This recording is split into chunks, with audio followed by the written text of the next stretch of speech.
أعوذ بالله من الشيطان الرجيم. بسم الله الرحمن الرحيم. يا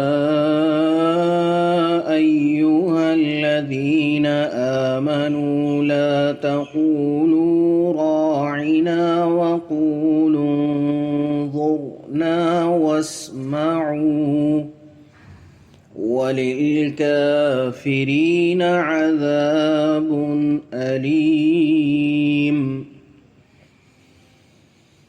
ما يود الذين كفروا من أهل الكتاب ولا المشركين أن ينزل عليكم من خير من ربكم والله يختص برحمته من يشاء واللہ ذو الفضل العظیم. گزشتہ آیات سے بنی اسرائیل کا تذکرہ چل رہا ہے. گزشتہ آیت میں 2 آیتوں کی مختصر تفسیر عرض نہیں کی تھی کیونکہ تفسیر گزشتہ درس طویل ہو گیا تھا، تو ان 2 آیات کی تفسیر مختصر سی عرض کر دیتا ہوں. گزشتہ آیات میں پچھلے درس میں جو پہلی آیت ایک جس کی تفسیر بیان نہیں کی تھی وہ کہ وَمَا هُمْ بِضَارِّينَ بِهِ مِنْ أَحَدٍ إِلَّا بِإِذْنِ اللَّهِ، کہ لوگ جادو تو کرتے ہیں لیکن یہ جادو کے ذریعے کسی کو بھی نقصان نہیں پہنچا سکتے اللہ کی مشیت کے بغیر. اللہ کی مشیت کے بغیر کسی کو نقصان نہیں پہنچا سکتے. تو یہاں پر ایک اعتراض بنتا ہے کہ اللہ کی مشیت سے مطلب نقصان پہنچاتے ہیں، یہ کیا بات ہو گئی؟ یہاں پہ یہ بیان کرنے کا کیا مقصد ہے؟ دراصل یہ ان لوگوں کا، بنی اسرائیل کا ایک عقیدہ بن گیا تھا کہ جادو سے ڈائریکٹ جو ہے جادو کا اثر ہوتا ہے، یعنی اللہ تعالیٰ کی مشیت کا جادو محتاج ہی نہیں ہے. اللہ چاہے نہ چاہے سامنے والے پر جو ہے جادو ہو جائے گا، اور جادو نے جو کرنا ہے، جو تباہی مچانی ہے وہ مچا دے گا. اللہ کی مشیت کی بھی ضرورت نہیں ہے. تو یہ عقیدہ تو خود ایک کفر ہے. تو اس عقیدے کی تصحیح تو سب سے زیادہ ضروری تھی. اسی وجہ سے اللہ تعالیٰ نے یہاں پر یہ بات بیان فرمائی کہ جادو بذات خود کوئی ایسی تاثیر نہیں رکھتا کہ وہ اللہ کی مشیت کے بغیر بھی کچھ کر سکے. اللہ کی مشیت ہوتی ہی ہوتی ہے. مطلوبہ نتیجہ جو جادو سے حاصل ہوتا ہے وہ بہرحال اللہ کی مشیت کے ذریعے ہی حاصل ہوتا ہے، اللہ کے حکم کے بغیر نہیں ہو سکتا. ان کے عقیدے کو اللہ تعالیٰ نے یہاں سے رد فرمایا، کیونکہ جادو بھی ایک دنیا کے دوسرے اسباب کی طرح اسباب کے درجے میں ہوتا ہے. تو اس کا جادو کا نتیجہ، کسی بھی سبب کا جو نتیجہ آتا ہے وہ اللہ کی مشیت کے بغیر نہیں آتا. کائنات کی کوئی بھی چیز جو ہے بذات خود نفع یا نقصان نہیں پہنچا سکتی، اللہ کی مشیت اس میں ہے ہی ہے. ظالم کے ظلم تک میں بھی اللہ کی مشیت، اللہ کی طرف سے مشیت کے بغیر ظالم بھی کچھ نہیں کر سکتا. لیکن اب چونکہ دنیا یہ ایک امتحان گاہ ہے، تو اس کے اندر اللہ تعالیٰ نے 2 چیزیں، ایک تو اللہ کی مشیت ہوتی ہے، ایک اللہ کی رضامندی ہوتی ہے کہ اللہ کسی کام کو پسند فرما رہے ہیں، کسی کام سے راضی ہیں. جب کوئی جادوگر، کوئی ظالم ظلم کرنا چاہتا ہے تو اللہ اپنی تکوینی مصلحت کے تحت اس کو اللہ تعالیٰ ڈھیل دے دیتے ہیں اور اس میں اپنی مشیت کو شامل کر دیتے ہیں. تو اللہ تعالیٰ اس کام کو اپنی مشیت سے کرا دیتے ہیں، لیکن اللہ اس پر راضی نہیں ہوتے. لیکن تکوینی مصلحت، کیونکہ دنیا امتحان گاہ ہے اور انسانوں کو اور جنات کو مکلف بنایا ہے، تو اس قدر اللہ نے اختیار دیا ہے کہ اللہ ان کے اس افعال کے ساتھ اپنی مشیت کو شامل کر دیتے ہیں۔ تو جب اللہ اپنی مشیت کو شامل کر دیتے ہیں تو بندہ وہ عمل کر گزرتا ہے، لیکن اللہ اس سے اس عمل کو چاہ نہیں رہے ہوتے، وہ اللہ کی رضا نہیں ہوتی ہے، وہ اللہ کی مشیت ہوتی ہے جو اللہ نے تکوینی مصلحت کے تحت اس کا وہ اللہ تعالیٰ اسے دے دیتے ہیں، یعنی مشیت سے اپنا کام اس کا کروا دیتے ہیں۔ وہ اسی وجہ سے جب اللہ کی رضا نہیں ہوتی اور مشیت اللہ تکوینی مصلحت کے تحت اس میں شامل کرتے ہیں، تو پھر ظالم کو گناہ اور مظلوم کو ثواب، مطلب نیک کام کرنے والے کو ثواب۔ تو اگر یہ ہو کہ بھئی اللہ یہ مشیت قدرت کیوں دے رہا ہے، تو بھئی اگر اللہ یہ مشیت قدرت نہ دے تو پھر یہ امتحان حال تو ختم ہو گیا نا، پھر امتحان کس چیز کا رہے گا؟ پھر تو ہر بندہ ہی سیدھا سیدھا چلے گا۔ اگر یہ مشیت ہی ختم ہو جائے تو پھر وہ امتحان والا معاملہ بھی ختم ہو جائے گا۔ تو یہ جتنے گناہ ہو رہے ہیں دنیا میں، جو کچھ ہو رہا ہے، یہ قدرت اور مشیت کے ساتھ ہی ہوتے ہیں نا، اس کے بغیر تو ہو ہی نہیں سکتے۔ لیکن رضامندی ان کو حاصل نہیں ہوتی ہے، رضامندی ان کو حاصل نہیں ہوتی۔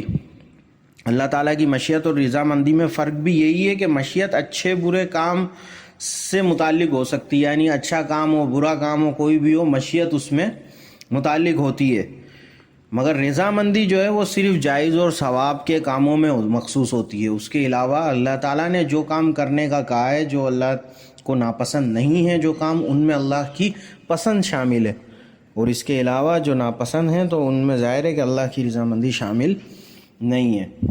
ایک تو یہ تفسیر تھی۔ دوسری، اللہ تعالیٰ نے اس آیت میں فرمایا وَلَقَدْ عَلِمُوا، کہ وہ جو ہے بخوبی جان چکے ہیں، وَلَقَدْ عَلِمُوا، وہ بخوبی جان چکے ہیں کہ جو یہ حرکتیں کرے گا اس کا آخرت میں کوئی حصہ نہیں ہے۔ آگے اللہ تعالیٰ فرما رہے ہیں لَوْ كَانُوا يَعْلَمُونَ، کاش کے یہ لوگ جانتے، کاش کے یہ لوگ جانتے، ان کو علم ہوتا۔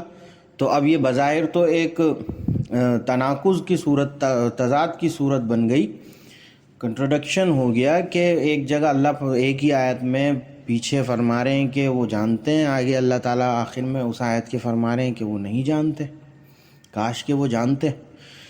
دراصل بات یہ ہے کہ جو علم ہوتا ہے اس پر جب عمل نہیں ہے تو وہ نہ ہونے کی طرح ہے، کہ یہ ان کو پتہ بھی ہے، جب یہ جانتے ہیں کہ یہ حرکتیں کرنے کے بعد ہم آخرت ہماری تباہ ہو جائے گی، برباد ہو جائے گی، اس کے باوجود یہ عمل نہیں کر رہے، تو پھر یہ حقیقی علم نہیں ہے۔ حقیقی علم وہی ہے جس پر عمل ہو، حقیقی علم وہی ہے جس پر عمل ہو۔ تو ان آیات میں یہ بیان ہوا۔ بہرحال آج جو آیات تلاوت کی ان کی تفسیر یہاں سے شروع کرتے ہیں۔ آج کی آیت میں مدینہ میں رہنے والے یہودیوں کی ایک خاص جو ہے شرارت کو بیان فرمایا اللہ تعالیٰ نے۔ انہوں نے ایک شرارت یہ شروع کی تھی کہ حضور نبی کریم صلی اللہ علیہ وسلم کی بارگاہ عالی میں جب یہ آتے تو یہ لوگ حضور سے کہتے راعینا، ہماری رعایت فرمائیے۔ اب یہ راعینا کا لفظ بظاہر تو اچھا تھا کہ ہماری رعایت فرمائیے، بظاہر اچھا لفظ تھا، لیکن یہودیوں کے اندر خباثت بھری پڑی تھی، شرارت بھری پڑی تھی، تو وہ اس لفظ سے ایک تو عربی کے لحاظ سے اس کا معنی بظاہر اگر اس کو صحیح تلفظ سے ادا کیا جائے تو صحیح تھا کہ ہماری رعایت فرمائیے، لیکن ان کی عبرانی زبان میں اسی سے ملتا جلتا لفظ بددعا اور گالی کے لیے استعمال ہوتا تھا۔ دوسرا، عربی زبان میں بھی اگر اسی لفظ کو تھوڑا سا کھینچ کے عین کے بعد یا لگا دیں، راعینا اگر کر دیں، اس کو راعینا ہے نا یہ، اگر اس کو راعینا کر دیں تو اس کا ترجمہ ہوتا ہے کہ اے ہمارے چرواہے، یعنی ہمارا چرواہے۔ تو اب یہودیوں کی نیت میں وہ ہوتا تھا، الفاظ میں یہ رکھتے تھے، یعنی ذو معنی لفظ استعمال کرتے تھے جس میں احتمال آ رہا ہے دوسری چیز کا بھی۔ اور سادہ قسم کے جو مسلمان تھے، سادہ لوگ مسلمان، انہوں نے دیکھا کہ لفظ تو ماشاءاللہ اچھا ہے اور حضور صلی اللہ علیہ وسلم سے کرم نوازی کی ایک درخواست ہے، اور حضور سے کرم نوازی کی درخواست اس سے بڑھ کر اور کیا ہو سکتا ہے، تو وہ بھی راعینا راعینا جو ہے لفظ استعمال کرنے لگے، تو اس پر یہودیوں کو بڑی خوشی ہوئی، وہ اپنے خلوتوں میں جو ہے اس پر بڑی خوشی کا اظہار کرنے لگے۔ تو اللہ تعالیٰ نے ان کی اس حرکت کو جو ہے بیان کیا اور مومنین کو متنبہ فرمایا کہ اب آپ لوگوں نے یہ لفظ استعمال نہیں کرنا ہے۔ اس کے بعد جو ہے اس لفظ پر پابندی لگ گئی اللہ کی طرف سے، اور یہ ایک اصول بھی بیان ہو گیا خصوصاً حضور نبی کریم صلی اللہ علیہ وسلم کے لیے۔ اب قیامت تک کسی مسلمان کو اس بات کی ہرگز کوئی گنجائش نہیں ہے کہ وہ اس طرح کے الفاظ استعمال کرے، ذو معنی یعنی 2 معنی 3 معنی 4 معنی والے الفاظ استعمال کریں جس کا غلط معنی بھی نکلتا ہو، بعد میں وہ اس کی وضاحت دیتا رہے کہ میری مراد یہ تھی اور میری مراد وہ تھی۔ ایسا ہرگز نہ کرے، ایسا ہرگز نہ کرے، اور اگر کسی سے ایسا ہو گیا ہے تو اس سے برات کر دے کہ یہ غلط ہے، اس کو بلا وجہ صحیح ثابت کرنے کی کوشش نہ کرے، بس کہہ دے کہ یہ اس سے غلطی ہو گئی ہے، یہ اس سے غلطی ہو گئی ہے۔ یہ نہ کہے کہ اس لفظ کو یوں پڑھیں تو صحیح ہو جائے گا، یوں پڑھیں تو غلط ہو جائے گا، تو یوں پڑھنا چاہیے۔ ٹھیک ہے، وہ ایک مسلمان کے لیے تعویل ہے، لیکن ہم اس کو صحیح نہ سمجھے کہ اس طرح کے الفاظ کیونکہ بنفس نفیس اس طرح کا لفظ استعمال کرنا ہی غلط ہے۔ ہاں، اگر نیت کے اندر خباثت ہوگی تو کفر کی طرف معاملہ چلا جائے گا، لیکن اگر کسی کی نیت صحیح تھی لیکن ذو معنی لفظ اس سے استعمال ہو گیا تو پھر اس کے اندر یہ گنجائش ہے کہ وہ ظاہر ہے اس کا ایمان عقیدہ تو اپنی جگہ برقرار رہے گا، لیکن یہ عمل خود ممنوع ہے اللہ کے رسول صلی اللہ علیہ وسلم کے لیے، کہ حضور کے لیے۔ باقی عام طور پر مسلمانوں میں بھی اس طرح کے الفاظ میں احتیاط کرنی چاہیے، اس طرح کے الفاظ نہیں استعمال کرنے چاہیے اپنے بڑوں کے لیے، علماء کے لیے، یا آپس میں بھی جو معزز محترم وہ اس طرح تھوڑا احتیاط کرنا چاہیے۔ لیکن آپس کے معاملات میں یہ اتنا زیادہ اس کی سنگینی نہیں ہے جتنا حضور نبی کریم صلی اللہ علیہ وسلم کے لیے۔ بہرحال یہاں سے فرمایا یا ایھا الذین آمنوا، اے ایمان والو، لا تقولوا نہ کہو راعنا یعنی راعنا کا لفظ نہ کہو۔ راعنا کا ترجمہ آپ کو بتا دیا کہ ہماری رعایت فرمائیے، راعی رعایت فرمائیے، نہ ہماری۔ اللہ تعالیٰ نے فرمایا اے ایمان والو، رسول اللہ صلی اللہ علیہ وسلم سے مخاطب ہو کر راعنا نہ کہو، یعنی حضور کو راعنا نہ کہو، بلکہ وقولوا انظرنا، بلکہ کیا کہو انظرنا، ہم پر نظر کرم فرمائیے۔ انظرنا کہو، انظرنا کا ترجمہ کیا ہے کہ ہم پر نظر کرم فرمائیے۔ واسمعوا، اور سنا کرو، یعنی بات کو پوری طرح صحیح طرح سنا کرو۔ وَلِلْكَافِرِينَ عَذَابٌ أَلِيمٌ، اور کافروں کے لیے دردناک عذاب ہے۔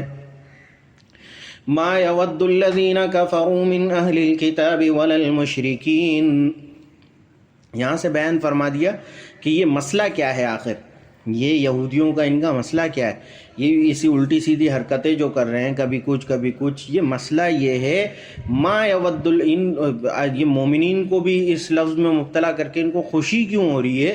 یہاں فرمایا ما یود الذین کفروا من اہل الکتاب، یہ جو جن لوگوں نے کفر اختیار کر لیا ہے اہل کتاب، یعنی یہودیوں میں سے، عیسائیوں میں سے، جو بھی خواہ وہ اہل کتاب ہیں، ولا المشرکین، یا وہ مشرکین ہیں جن لوگوں نے الذین کفروا کفر اختیار کر لیا، من اہل الکتاب اہل کتاب ہوں، ولا المشرکین یا مشرکین ہو، ما یودو یہ لوگ ہرگز پسند نہیں کرتے، یہ پسند نہیں کرتے، کیا پسند نہیں کرتے، ان ینزل علیکم، کہ تمہارے پروردگار کی طرف سے، من خیر من ربکم پروردگار، ان ینزل کہ نازل کیا جائے، علیکم تمہارے اوپر، من خیر کوئی بھلائی، من ربکم تمہارے رب کی طرف سے۔ ما یودو یہ لوگ پسند نہیں کرتے، کون لوگ پسند نہیں کرتے؟ جنہوں نے کفر اختیار کر لیا ہے، جو کافر ہو گئے ہیں اہل کتاب میں سے، مشرکین میں سے، مشرکین یا اہل کتاب جو بھی ہیں، ان ینزل یہ لوگ کیا پسند نہیں کرتے، یہ پسند نہیں کرتے، ان ینزل کہ نازل ہو جائے، نازل کی جائے، نازل ہو، علیکم تم پر، من خیر کوئی بھلائی تم پر نازل نہ ہو، بس من ربکم تمہارے پروردگار کی طرف سے۔ جبکہ واللہ یختص برحمتہ من یشاء، حالانکہ اللہ جس کو چاہتا ہے اپنی رحمت کے لیے مخصوص فرما لیتا ہے۔ یہ کون ہوتے ہیں کہ تقسیم کر کے بتائیں گے کہ کس پر اللہ کی رحمت ہو، کس پر نہ ہو، کس کو ملے، کس کو نہ ملے؟